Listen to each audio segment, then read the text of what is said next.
नमस्कार साथियों।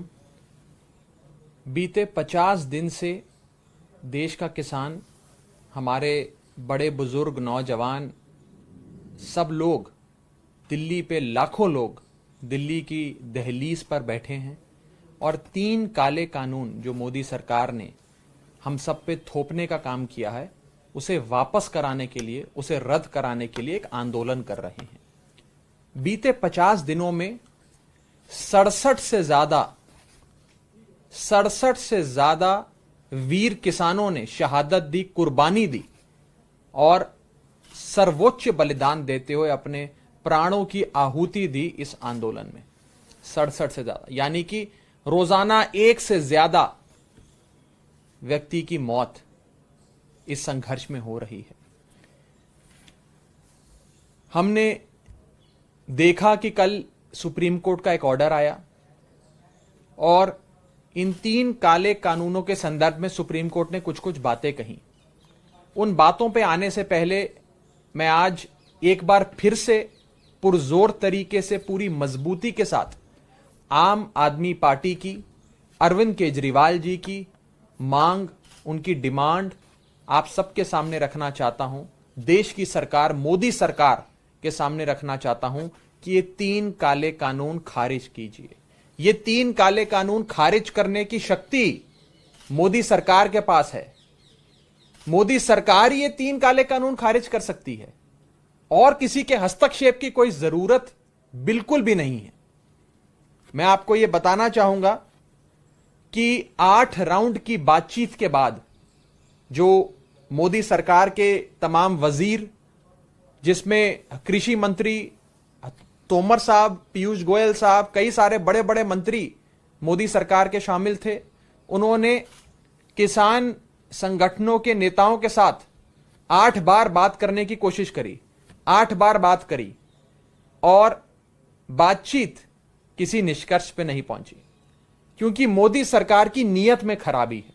मोदी सरकार ये 3 काले कानून वापस नहीं करना चाहती है, उनकी नीयत में खराबी है।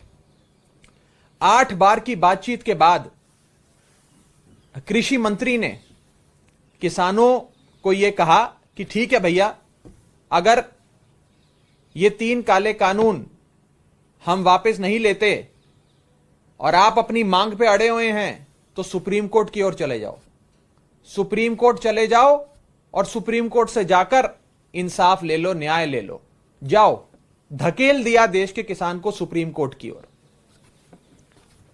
और देश के किसान को सुप्रीम कोर्ट की ओर धकेलने के बाद 8वीं राउंड की बातचीत समाप्त हो गई। सुप्रीम कोर्ट में यह मसला आया, कैसे आया, सुप्रीम कोर्ट ने क्या कहा, उसमें क्या चीजें सामने आई हैं, उन सब पे आने से पहले आपको एक और चीज मैं बता दूं कि इस देश का जो संविधान है, भारत का संविधान है, वो ये कहता है कि ये पूरा देश 3 मजबूत स्तंभ, यानी कि 3 मजबूत पिलर्स पे खड़ा हुआ है। पहला पिलर है लेजिस्लेचर, यानी कि विधानसभा या संसद, पार्लियामेंट या असेंबली, जो कानून बना सकती है और बने हुए कानून को खारिज कर सकती है। यह है पहला पिलर। दूसरा पिलर है जुडिशरी, न्यायपालिका, अदालत, जो कानून लीगली वैलिड है, कानूनी तौर पे वैध है या वैध नहीं है, उस पे अपना जजमेंट देती है। कानून खारिज नहीं करती है, लेकिन कानून वैलिड है कि इनवैलिड है, उस पर अपना जजमेंट देती है। और तीसरा पिलर है एडमिनिस्ट्रेशन एग्जीक्यूटिव, यानी कि अफसरशाही। ये जो एग्जीक्यूटिव है, ये कानून को लागू करता है। तो 3 पिलर हो गए, लेजिस्लेचर, जुडिशरी और एग्जीक्यूटिव।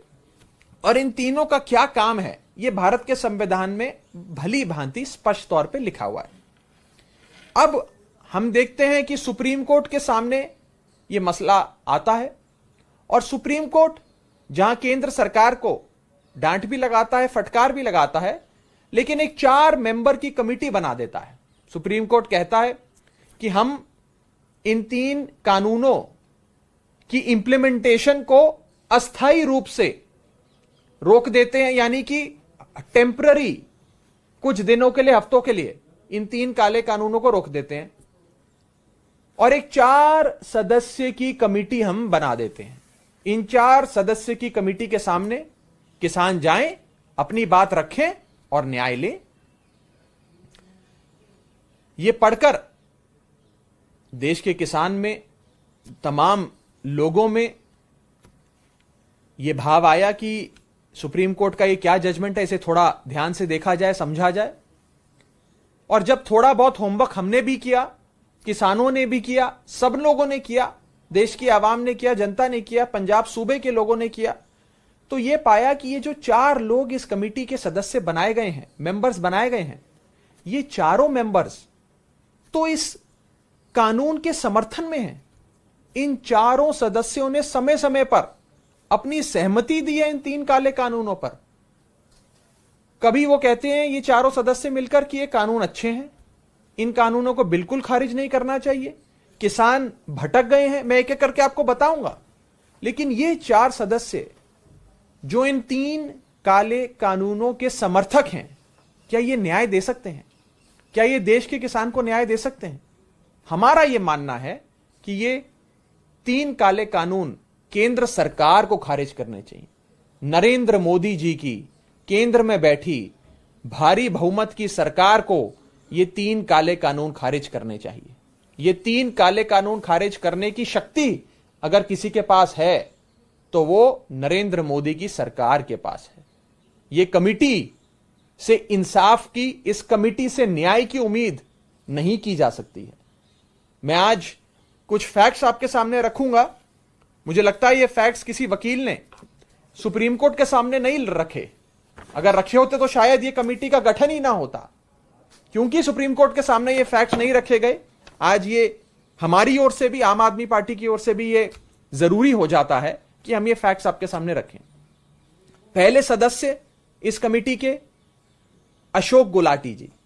अशोक गुलाटी जी सदैव से ये कहते आए हैं, जब से ये 3 काले कानून बने तब से न्यूज डिबेट पे, अखबार में आर्टिकल लिखकर, इंटरव्यू के माध्यम से, सोशल मीडिया, फेसबुक, ट्विटर के माध्यम से लगातार ये कहते आए हैं कि ये 3 काले कानून, वो काले नहीं कहते हैं, वो तो कहते हैं 3 कानून अच्छे हैं, ये किसान को आजादी देंगे और देश का विपक्ष यानी कि ऑपोजिशन पार्टियां जो हैं वो किसान को भटकाने की कोशिश कर रही हैं।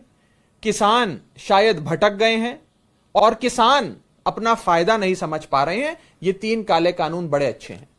ये पहले सदस्य हैं माननीय अशोक गुलाटी जी, जो कहते हैं अगर इनका दरवाजा देश का किसान खटखटाएगा तो क्या न्याय की उम्मीद की जा सकती है? आप मुझे बताइए, क्या न्याय अशोक गुलाटी जी दे पाएंगे देश के किसान को? दूसरे सदस्य पीके जोशी, प्रमोद कुमार जोशी। प्रमोद कुमार जोशी जी कहते हैं, सबसे पहले ये कहते हैं कि ये 3 काले कानून बेहद अच्छे हैं। 3 काले कानूनों से किसान को फायदा भी होगा और कहते हैं कि न्यूनतम समर्थन मूल्य, जिसे हम MSP कहते हैं, मिनिमम सपोर्ट प्राइस, ये फीजिबल ही नहीं है देना, संभव ही नहीं है। सरकार को किसान से खरीद बंद कर देनी चाहिए और ये न्यूनतम समर्थन मूल्य बिल्कुल अच्छा आइडिया नहीं है, इसे बिल्कुल लागू नहीं करना चाहिए। इसके लिए सरकार को एक बहुत बड़ा प्रोक्योरमेंट नेटवर्क बनाना पड़ेगा जिसकी कोई आवश्यकता नहीं है।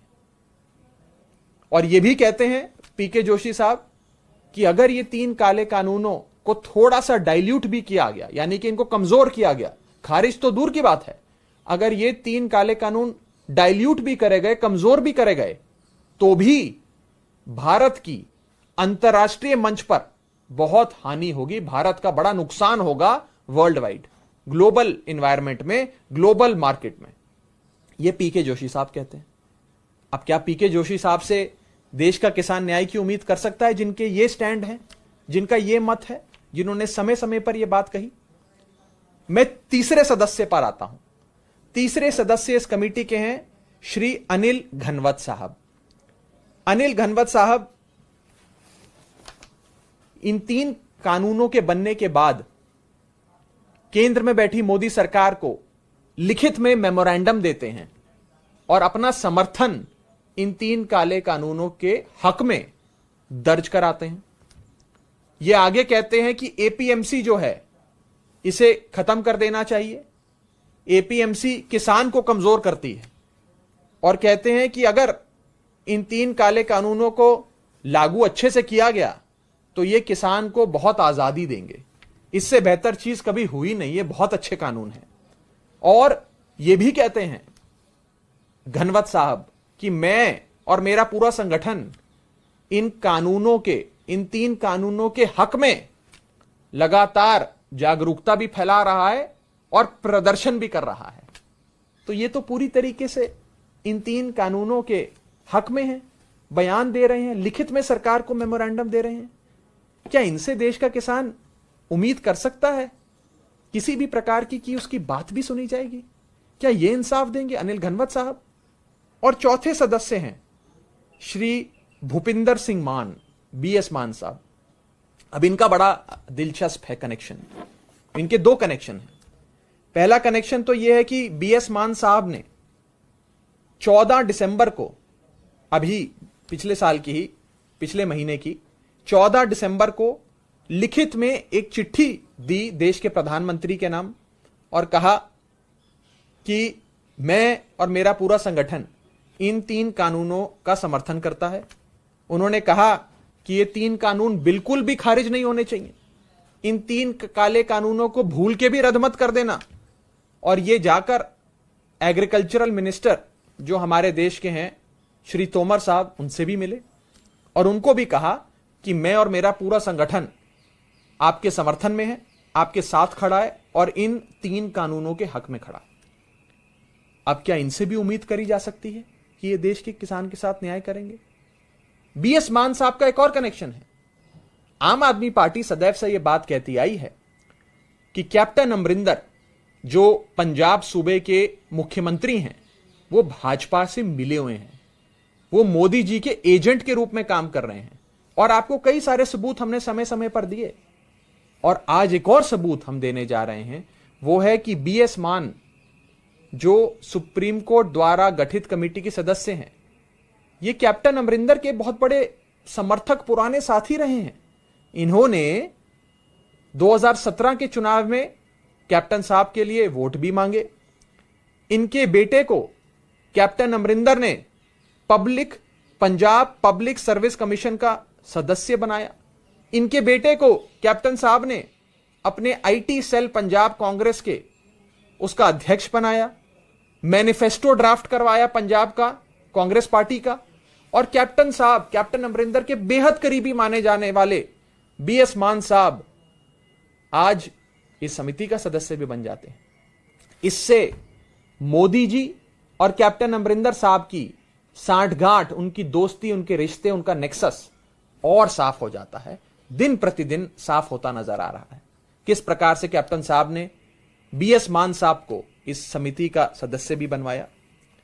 और मैं आपसे पूछना चाहता हूं कि ये 4 लोग जिनके बारे में मैंने आपको डिटेल में बताया, विस्तार से उनके मतों के बारे में बताया, उनकी पिछले 6-7 महीनों में क्या इन 3 काले कानूनों के बारे में प्रतिक्रिया रही है, उसके बारे में बताया। क्या हम लोग, क्या देश का किसान इन 4 लोगों से न्याय की उम्मीद भी कर सकता है? क्या ये 1% जस्टिस कर पाएंगे देश के किसान के साथ? हमारा मानना नहीं हो पाएगा। और हमारा यह भी मानना है कि ये काम देश के प्रधानमंत्री को करना चाहिए, ये काम केंद्र सरकार को करना चाहिए। और आम आदमी पार्टी के मुखिया, आम आदमी पार्टी के प्रधान अरविंद केजरीवाल जी साफ तौर पे ये मांग करते हैं कि ये 3 काले कानून केंद्र में बैठी मोदी सरकार खारिज करे। ये और किसी के खारिज होते खारिज नहीं होगा, ये मोदी सरकार को, केंद्र में बैठी सरकार को खारिज करना होगा। ये हमारी सबसे बड़ी मुख्य मांग है। इसी के साथ साथ हम चाहेंगे कि देश के प्रधानमंत्री किसानों के साथ जो अगली बैठक है 15 जनवरी की, उसमें आए, खुद देश के प्रधानमंत्री आए। मोदी जी पर्दे के पीछे रहकर काम ना करें, फोन के माध्यम से, प्रॉक्सी के जरिए प्रॉक्सी मंत्रियों के जरिए, प्रॉक्सी अफसरों के जरिए, प्रॉक्सीज के जरिए काम ना करें, खुद सामने आए और देश के किसान से बात करें, देश की किसान की मांगों को स्वीकारें और ये 3 काले कानूनों को पूरी तरीके से रद्द करें। आम आदमी पार्टी का यह स्टैंड है कि सरकार ये 3 काले कानूनों को रद्द करेगी। कोई समिति या और कोई जगह से ये 3 काले कानून रद्द नहीं होंगे। हम मांग करते हैं पूरी मजबूती के साथ कि आज हमारे बड़े बुजुर्ग, हमारे नौजवान दिल्ली की दहलीज पे बैठे हैं, लाखों लोग पंजाब से आए हैं।